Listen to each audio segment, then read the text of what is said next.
Millionaire CEO needs a date to his ex's wedding. He picks a random girl and can't stop staring at her. I'm sorry, miss, but without an invitation, I cannot let you inside. Emily froze. In place, her hands clutching the strap of her modest beige purse. Her cheeks burned under the sharp gaze of the doorman in a black suit. His outstretched arm blocked her from taking another step into the grand hotel ballroom behind him. The warm golden lights, soft laughter, and glinting champagne. Flutes felt like a world far out of reach. I swear I was told this was the right date, she said quickly. It was supposed to be my friend's wedding. Her name is... I understand, the doorman said, already glancing past her, but we are working off a list. If your name is not on it. It is not about the name, she blurted. I think I just mixed up the date. Thought it was next weekend. That would explain the confusion, he replied, trying to be polite, but clearly motioning for her to step aside. You'll need to come back when the event you were invited to is actually happening. Emily sighed and began to turn, mortified. Then behind them, a deep voice cut through the awkwardness like a blade. She's with me. The doorman spun around. Emily blinked in surprise. Standing a few feet away was a tall man in a sharply cut navy suit. Collar open, no tie, hair perfectly tousled. His eyes, gray, cool, unreadable, were focused not on the doorman, but directly on her. I'm sorry? The doorman asked. Jake Bennett, billionaire CEO, took a step forward. He adjusted the cuff of his jacket, then looked to Emily, then back at the man. She's my date. Emily's eyes widened. What? Jake stepped beside her and leaned in just enough for her to hear him whisper, pretend to be my date. I'll explain later. Emily stared at him. Her brain scrambled to catch up.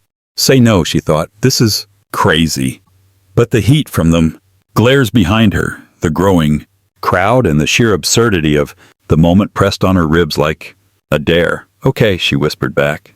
Jake turned to the doorman with a nod. We're going in. The man hesitated, then stepped aside. Of course, Mr. Bennett. Apologies. Emily didn't have time to ask who he was. Jake's hand touched the small of her back gently but firmly and guided her forward. They walked together through the massive gold-trimmed doors, entering the reception hall just as a violin quartet began another song. Inside, guests turned to look. Emily could feel eyes land on her, like snowflakes, cool, quiet, accumulating. She wasn't wearing designer. Her shoes were scuffed at the heel. She had a paper-wrapped package still clutched under one arm, a gift she had brought for someone else's wedding. Are you always this impulsive? She muttered. Jake chuckled, low and smooth. Only when I am cornered. Did you really just adopt a date? I saved a guest from embarrassment, he replied, and myself from walking in here alone. Emily risked a glance up at him. He didn't look flustered. If anything, he looked completely in control. Are you actually supposed to be here? Very much. So, my ex is getting married. This is her big night. Oh, Emily said, then blinked. But your ex? Long story. And now I am your fake date? He looked down at her. Unless you'd rather go back outside and finish your argument with security. She pressed her lips together. Nope. Let's go with fake date. Lead the way, stranger. They moved through the ballroom, heading toward the central seating area. Jake's presence seemed to part the crowd with ease. People smiled, nodded. Emily felt like she was floating through a movie scene. It was surreal, awkward, and if she was being honest, a little thrilling. She was supposed to be running a bookstore event tomorrow. Instead, she had just crash-landed into the arms of a man who looked like he belonged on a magazine cover. By the way, he said, guiding her toward a pair of empty chairs. What's your name? Emily, she replied. Nice to meet you, Emily. I'm Jake. I guessed, she said dryly. You look like someone who doesn't need name tags, he smiled. And for the first time that evening, so did she. The moment they found a quiet corner near the floral archway at, the far end of the ballroom, Emily exhaled like she had been holding her breath since the door opened. The clinking of glasses and soft hum of string surrounded them, but it all seemed distant. Her focus was on the man next to her. "So," she said, adjusting the strap of her dress, "I guess we're fake dating now." Jake glanced at her, amused. "Seems that way. Are we winging it, or are we going to, commit to the illusion?" He turned fully to her, hands in his pockets. "Good point. Let's get our story straight. How did we meet?" Emily tapped her finger on her chin, thinking. "The bookstore. I was in the poetry section. You knocked over a stack of biographies, trying to reach something." Jake smirked. "That sounds more like something you'd do." "Fine. I knocked over the stack. You offered to help pick them up. We started talking and you thought I was charming and mysterious." Emily rolled her eyes. "You asked me out for coffee because I looked like someone who knew the difference between Miles Davis and John Coltrane." Jake chuckled. "Jazz fans. I like it." He extended his hand with mock formality. "Jake Bennett, CEO, jazz enthusiast, poetry aisle. Hero." She shook it, grinning. "Emily Hart, freelance book nerd, and current accidental wedding crasher." They let go, but not before he gave her fingers the slightest squeeze. She felt it all the way up her spine. As they slowly moved toward the refreshment table, Jake asked, casually, "So what were you really doing here before I hijacked your evening?" Emily hesitated, then shrugged. "Long story short. Version. I thought my friend's wedding was today. Got the dates mixed up. Came early, got embarrassed, and was about to be thrown out when you appeared like a very well-dressed hallucination." Jake gave a soft laugh. "And instead of running, you stayed. Only because I didn't know who you were." He raised an eyebrow. "I mean, I've seen your name in headlines," she clarified. "But you didn't look like the kind of guy who'd pretend to have a date, just to avoid awkward questions." "Well," he said, reaching for 2 glasses of champagne and handing her one. "I surprised us both." They clinked glasses. The moment was oddly comfortable. For strangers. The air between them didn't feel forced, just a little unexpected. Emily took a sip, her eyes scanning the room. "So, this is your ex's wedding. Brave move showing up." Jake's jaw flexed slightly, but he didn't flinch. "I didn't come for drama. Just closure." She looked at him, more closely now. For all the polish and poise, there was something tired in his eyes. Something that didn't quite match the image. "Well," she said gently, "you've got a pretty convincing date now. I can make exes jealous in under 10 minutes." Jake smiled. It was small, quiet, but real. "Already have." They stood side by side, sipping champagne in the corner of someone else's fairy tale. Emily couldn't help but think. Tonight, for once, she was not invisible. She wasn't the forgotten cousin or the awkward outsider. For a few hours, she was someone worth noticing. And Jake could not stop noticing her. The ballroom buzzed with music and laughter as more guests streamed in. Crystal chandeliers sparkled above them, casting glints of gold across the polished marble floor. Waiters in crisp black uniforms moved like shadows, their silver trays dotted with champagne flutes and hors d'oeuvres. The air was rich with perfume, the soft hum of a string quartet and carefully rehearsed cheer. But the moment Jake and Emily stepped fully into the light of the main aisle, the air changed. It was instant, an almost imperceptible shift in energy that swept through the room like a sharp wind.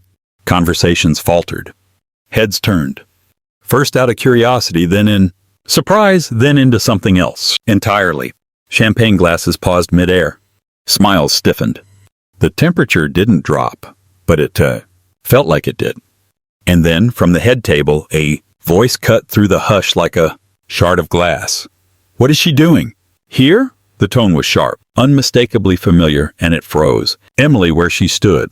Her spine stiffened as her name wasn't said but hung in the air, like smoke. She turned slowly. Lauren. There she stood in white lace, her veil pushed back, her mouth slightly parted in horror. Confusion and something dangerously close to rage. The perfect bridal image crumpled in the blink of an eye. Jake didn't flinch. He looked straight at Lauren, his voice calm and level. "She's my date." A second wave moved through the crowd. Murmurs this time, low, vicious, more honest than polite. "That's Emily Hart, right? A woman," whispered behind a gloved hand. "The cousin no one talks about. I heard her dad lost everything. She always looked out of place," said another. "The one who dropped out of med school. She's crashing." "No, Jake Bennett brought her." Emily heard every word. They didn't even try to hide it. Her ears rang with it, each phrase, a reminder of everything she had fought so hard to overcome. The heat rose in her face, but her posture stayed upright. She'd come too far to let them see her shrink. Jake leaned in close to her ear, his voice low but steady. "Are you okay?" She nodded, her jaw locked tight. "I've been through worse." But he didn't miss the way her hands curled slightly, fingernails biting into her palm. Before he could say more, Lauren descended from the head table, her smile tight and artificial. She stopped just short of them, her eyes flicking between Jake and Emily like she couldn't decide who to confront first. "Jake," she said, sweetly. Too sweet. "Can I borrow you for a second?" Jake looked at Emily as if asking permission. She nodded once. "I'll be right here." He followed Lauren to a quiet corner near the towering cake display, close enough for Emily to still see them, but far enough for privacy.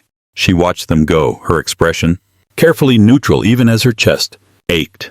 Lauren turned the second they were out of earshot. "I didn't think you'd actually show," Jake said. "Nothing. I thought maybe a part of you still—" Her voice softened. "Still missed what we had." Jake's expression didn't waver. "That part died the day you treated someone like her as invisible," Lauren blinked, thrown. "What?" "You always talked about how family was everything, but you let them tear her down. You let them call her names, ignore her, exclude her, and you said nothing. She was always so different." Jake cut her off. "That's not a flaw. That's her strength." Lauren's face flushed, but she kept her voice low. "You're making a scene." Jake shook his head. "No, Lauren, you made this scene. You just didn't expect her to show up with someone who sees her value." He didn't wait for a reply. He turned and walked straight back to Emily, his steps purposeful. When he reached her, he wrapped one arm around her waist, not gently, but with certainty. Public, undeniable. Then, loud enough for Lauren and half the room to hear, he said, "This is the woman I want by my side now." Emily looked up at him, startled, but Jake wasn't pretending anymore. His eyes, soft but fierce, said everything.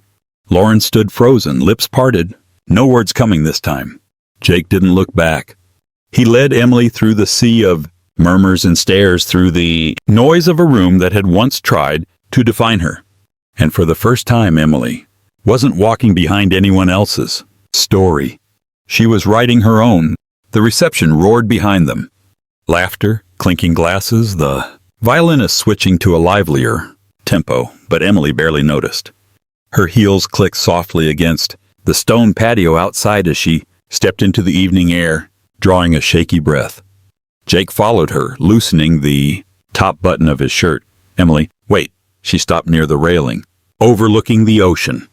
The moonlight painted silver streaks across the water.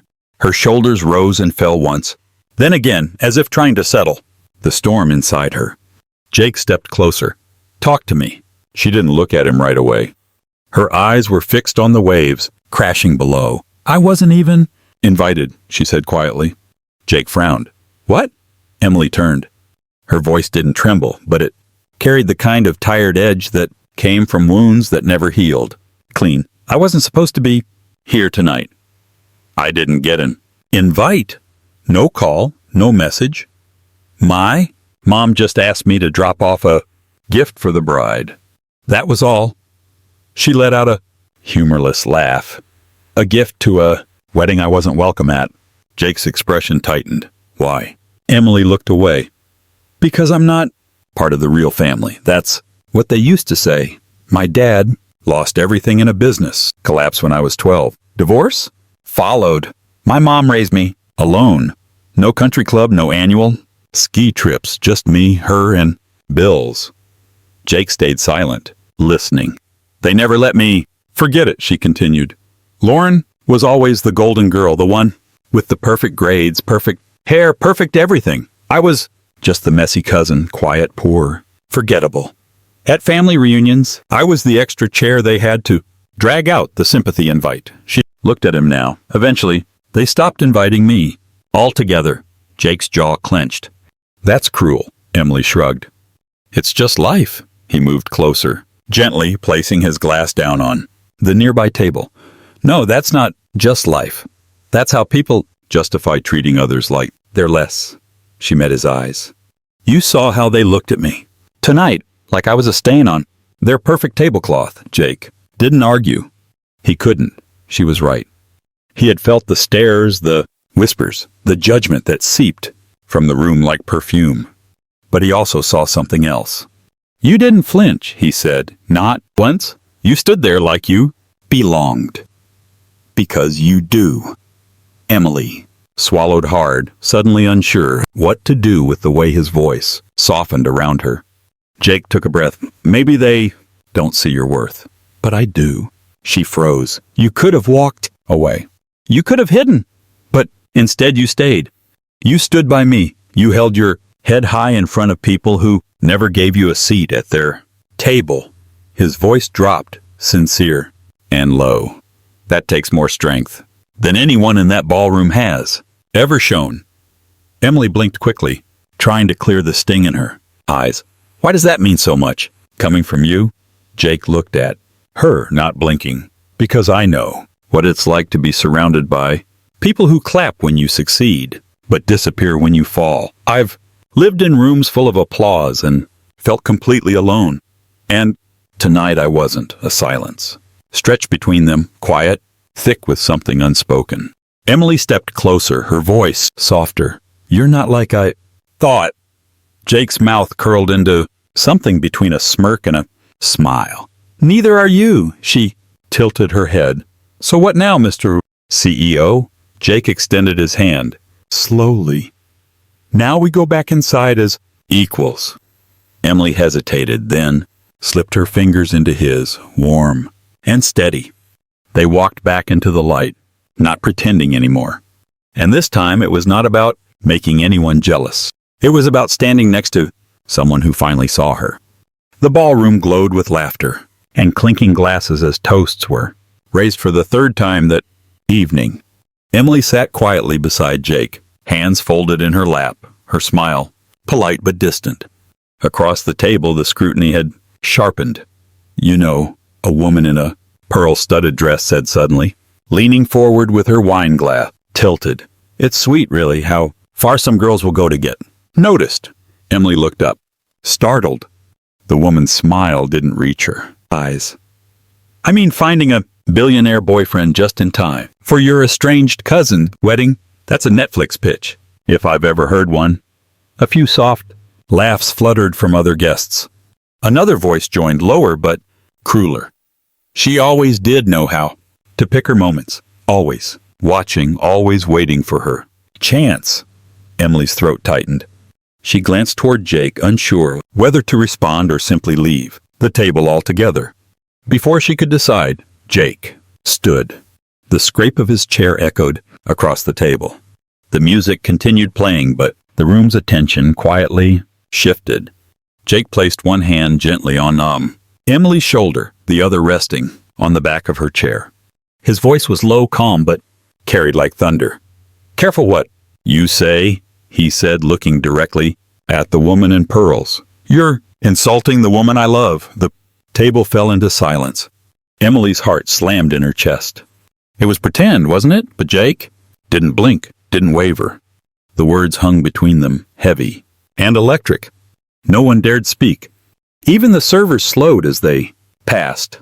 Jake leaned slightly closer, and though he wasn't speaking to anyone in particular anymore, his voice was for Emily alone. She is the only honest thing I've seen in this entire room. He straightened and walked away from the table. Emily followed, her legs slightly unsteady. Outside, beneath the strings of lights decorating the patio, she caught up to him. "Jake," she said, her voice tight. "You didn't have to do that." "Yes, I did." "No, you didn't," she snapped. "I'm used to it." The whispers, the looks. "That's not new." Jake turned to face her, jaw clenched. "And that's exactly the problem." Emily crossed her arms. "You can't just protect me like that. It makes me feel weak, like I need saving." He stepped closer. "I didn't do it to save you." "I did it because you deserve someone who will not sit quietly while others try to tear you down." Emily stared at him, chest heaving slightly, then softer. "But you said it out loud in front of everyone." Jake's eyes met hers. "Maybe it wasn't a lie." She froze. Before she could respond, another figure approached. Lauren. Her eyes glistened, not from joy, but something that bordered regret. "Jake," she said, almost breathless. "I was wrong." Said nothing. "I let people talk me out of us," Lauren continued. "Let pride and image get in the way. Maybe it's not too late." Jake looked at her for a shady, long moment. Not angry, just still. "It's not too late for you to be better," he said softly. "But it's far too late for me to come back." Lauren blinked, stung. Jake turned away without another word. He returned to Emily, who hadn't moved. He took her hand without hesitation this time, and when their eyes met, there was no more pretending. The room behind them blurred. Only one truth remained between them now. They were no longer acting. The night air was crisp, laced with the scent of ocean salt and blooming gardenia. The laughter from the ballroom behind them faded as Jake and Emily walked further down the stone path, winding through the resort's moonlit gardens. Neither of them spoke at first. Their footsteps echoed softly on the path. Emily's heels clicked in time with the rustle of palm fronds above. Jake's jacket was draped over her shoulders now, his tie loosened, hands in his pockets. Emily finally broke the silence. "You always run from weddings like this?" Jake gave a soft chuckle. "Only the ones where the bride used to sleep on my chest." Emily glanced at him. "That's weirdly poetic." Jake sighed. "We were together for 3 years. I thought she was the one, but I wasn't the one for her." "Not really." "Why not?" He paused, then looked up at the sky. "Because she didn't love who I was, just the idea of me. The CEO, the clean suit, the magazine covers. I gave her the version of me that everyone applauded. Perfection. And it worked. Until it didn't." Emily walked a few more steps in silence, then gently. "So what did you learn from it?" Jake looked at her. "That perfection is exhausting, that truth is messy, and that sometimes messy is what's real." She stopped, walking. He stopped beside her. The path had opened up into a quiet courtyard lit only by a few low-hanging lanterns strung between the trees, casting golden circles across the pavement. Emily turned to face him. "Then, what do you see in someone like me?" Jake didn't hesitate. "You're real. You don't care about headlines or money or what kind of suit I wear. You didn't try to impress anyone tonight, even when they tried to humiliate you." His voice lowered. "You make me wish this was real. And that scares the hell out of me." Emily's breath caught. Jake stepped closer, his hands still in his pockets. "You crashed into my evening like a storm. No planning, no agenda. And somehow, for the first time in years, I felt like I could breathe around someone." He finally let his hands fall, one of them gently brushing her arm just enough to ask for permission. Emily didn't move away. "I'm scared too," she said quietly. "But for a moment tonight, I didn't feel small, or less. I felt seen." Jake tilted his head, eyes locked on hers. "That's because you are." She took one step closer. He took the last, and under the soft amber glow of the hanging lights, Jake leaned in slowly, carefully, and kissed her. It wasn't dramatic. It wasn't cinematic. It was real, warm, steady, filled with everything they had not said all night. Emily's fingers curled around the lapels of his open jacket as she kissed him back. His hand settled at her waist, grounding them both. When they finally pulled apart, she didn't step back. Jake looked at her, voice barely, above a whisper. "Still think you're just the wrong girl at the wrong wedding?" Emily smiled, breathless.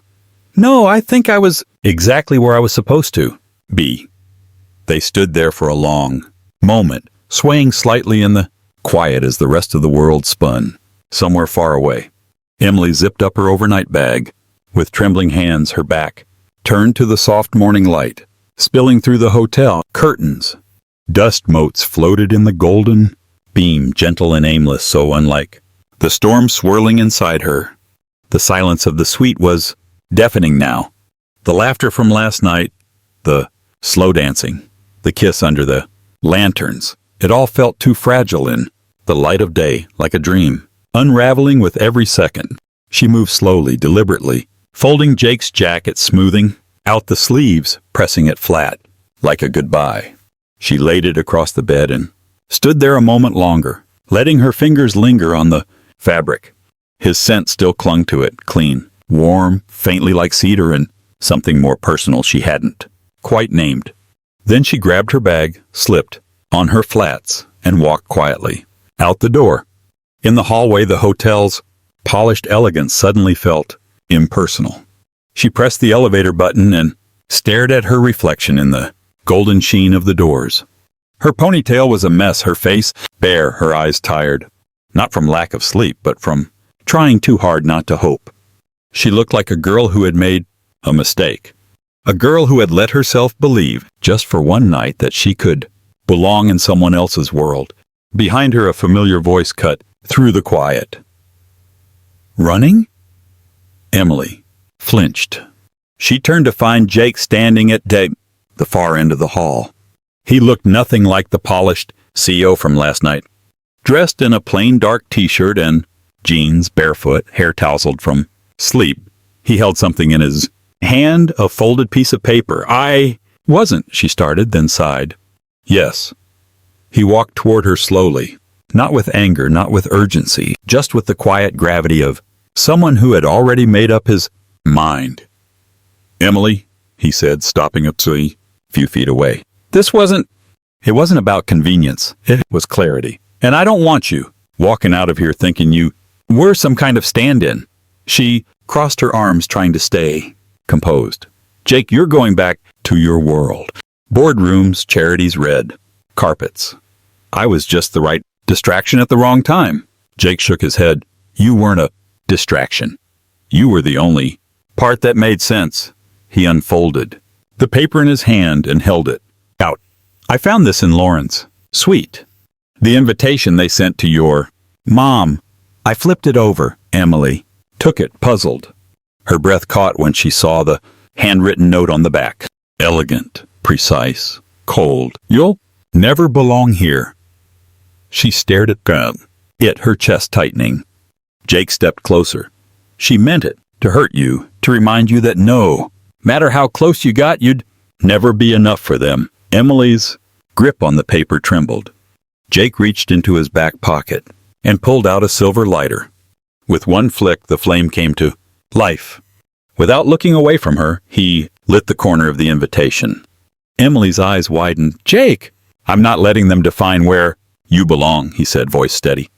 The flame curled up the edges of the thick cardstock, turning cruelty into smoke. He let it burn nearly to his fingers, then dropped the remnants into a nearby brass waste bin. "She was right," he said, looking into her eyes. "You don't belong there, but you belong with me." Tears blurred her vision. "You don't know what you're saying." "I do. For the first time in a long time, I know exactly what I want, and it's not the polished life people expect from me. It's real mornings and messy hair and honest conversations. It's you." She looked down, trying to catch her breath. "I'm scared." He reached for her hand, curling his fingers around hers. "So am I. But I'm done letting fear be louder than truth." Her fingers squeezed his back. The elevator behind her pinged and opened with a soft chime. But she didn't move, because this time she wasn't walking away. This time she had been chosen for all the right reasons. 6 months later, the chaos of that wedding night had faded into something softer, like an old song. You still remember the lyrics to, even if you no longer feel the sting. Emily Hart was no longer the girl who didn't belong. She was now the communications director for the Bennett Foundation, a nonprofit Jake had quietly launched in memory of his late sister. It focused on educational access and community development, and Emily had brought it to life in ways Jake had never imagined.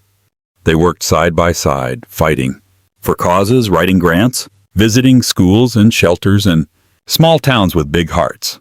And somewhere between airports and field reports, between laughter and hotel lobbies and arguments over messaging tone, their love deepened, not fast but real. Now they were in Ecuador visiting a school the foundation had rebuilt after a flood. Emily stood in the courtyard with her sleeves rolled up, talking with local teachers and taking photos with kids who hung off her arms like vines. Jake watched her from across the yard. She was radiant, covered in dust and sunlight.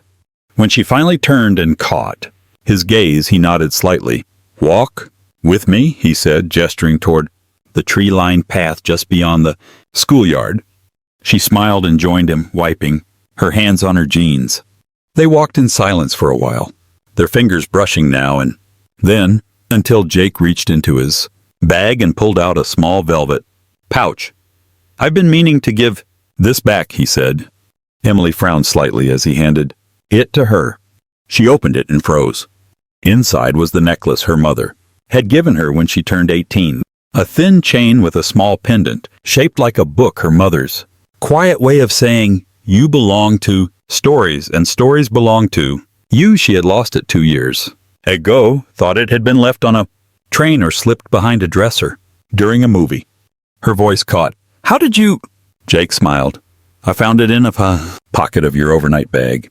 I've had it since the night you left the hotel." She looked up at him, stunned. "You told me once," he continued, "that it was the only thing that made you feel like part of a family. That when you wore it, you didn't feel invisible." Her hand closed around the pendant, tears building behind her eyes. "I kept it because I didn't want you to lose that feeling," Jake said. "But now I think it belongs back where it came from." Then he pulled something else from his other pocket. A small box. Emily's breath hitched. Jake opened it slowly. Inside sat a simple gold ring, elegant and timeless. "No big speeches," he said softly. "No PR stunts. No perfect timing." He took a step closer. "You didn't crash a wedding, Emily. You rescued my heart from being numb. You reminded me that love isn't perfect. It's brave, messy, beautiful, and I want that for the rest of my life." He dropped to one knee. "Will you marry me?" Emily covered her mouth. With one hand, her other clutched the necklace tightly. Then she laughed through her tears and nodded, whispering, "Yes, 1,000 times yes." They kissed under the thick green canopy of the trees, kids still laughing faintly in the distance. 3 months later, they married in a garden filled with books instead of flowers. Guests brought novels to donate to community libraries. There was no headline, no magazine deal, just family, real family, and friends who had seen them become something extraordinary. At the entrance to the ceremony stood a framed photograph. It was a grainy security camera, still of a girl slightly wet from rain, standing awkwardly in a hotel lobby, clutching a gift bag. In her hand, an invitation with no name. Her face was nervous, uncertain, but her eyes still believed in something better.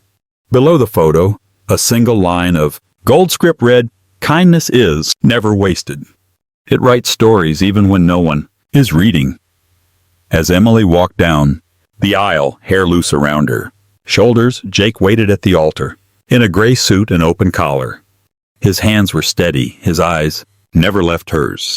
When she reached him, he leaned close and whispered, "Still think you don't belong?" She smiled through tears. "I think I was always meant to rewrite what belonging means." And together, they began their forever, not from perfection, but from truth. Not from headlines, but from heart. From pretend to forever. If this story moved you, if it reminded you that love can begin in the most unexpected places and that every person deserves to feel chosen, then you're already part of what we believe in. At Soul-Stirring Stories, we bring you true to the heart tales of resilience, quiet courage, and love. That doesn't follow the rules, but always finds a way. Subscribe to the channel now for more emotional, unforgettable stories just like this one. Turn on notifications and join our growing family of story lovers who believe in the power of kindness, second chances, and soul-deep connection. Thank you for watching, and until next time, keep believing in love that begins with truth.